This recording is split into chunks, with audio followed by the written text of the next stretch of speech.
खुशी वशिष्ठ की हत्या के विरोध में परिजनों से मिले राष्ट्रीय सवर्ण समाज के राष्ट्रीय अध्यक्ष पंकज धवरैया। राष्ट्रीय सवर्ण समाज के राष्ट्रीय अध्यक्ष पंकज धवरैया खुशी की हत्या को लेकर हाथरस से एटा पहुंचे और परिजनों से मुलाकात की। पीड़ित मां बाप से मिलकर उनकी पीड़ा की जानकारी ली। उसके बाद मां बाप को साथ लेकर जिलाधिकारी आवास पहुंच प्रदर्शन किया। साथ ही प्रशासन से परिजनों को सुरक्षा व सहायता न देने का आरोप लगाया और कहा, ब्राह्मण होना अभिशाप साबित हो गया है। हमारी बहन बेटियों के साथ अन्याय हो रहा है। शासन प्रशासन सवर्ण समाज का साथ नहीं दे रहा। यही वारदात अगर किसी दलित के साथ घटी तो सारा शासन प्रशासन हिल जाता, लेकिन सवर्ण समाज की खुशी वशिष्ठ के साथ होने पर शासन और प्रशासन मौन धारण करके बैठा हुआ है। वहीं पंकज धवरैया ने एटा सांसद राजवीर सिंह उर्फ राजू भैया को कहा कि आपको सांसद होने पर लानत है, जनप्रतिनिधि होने पर धिक्कार है। आपको मैं सांसद ही क्या, आप तो माननीय कहने के काबिल भी नहीं है। धिक्कार है आपकी सांसदी पर। एक बेटी की पीड़ित परिवार के घर तक नहीं जा सके, किस मुंह से आप उनके दरवाजे पर वोट मांगने जाओगे? पंकज धवरैया ने पीड़ित परिवार को 30 लाख की आर्थिक सहायता, एक शस्त्र लाइसेंस व एक सरकारी नौकरी एवं परिवार की सुरक्षा की मांग कर एडीएम को ज्ञापन सौंपा। एटा से राज वर्मा की रिपोर्ट।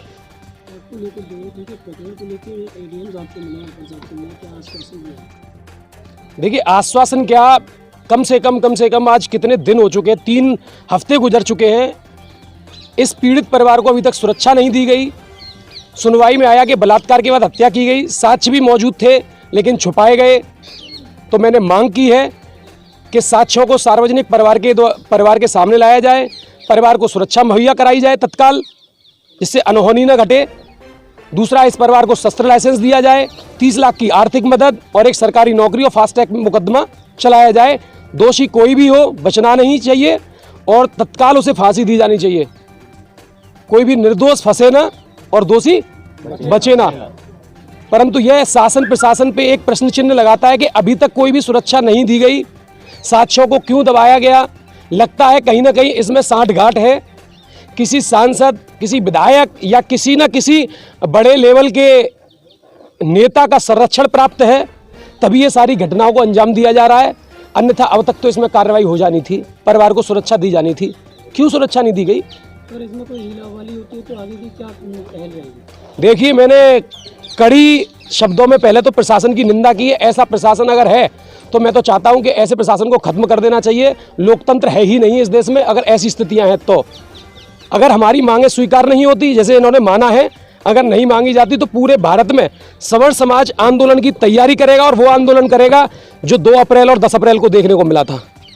सांसद और विधायक के आपने आज मुर्दाबाद के नारे लगाए हैं, क्या आपको लगता है सरकार? देखिए, सांसद को शर्म आनी चाहिए। इस समय तक वो अगर उपस्थित नहीं है तो है सांसद कहाँ है? क्या लाज नहीं आई उनको? एक बेटी की हत्या हो जाती है, बलात्कार हो जाता है, क्या आना नहीं चाहिए क्या?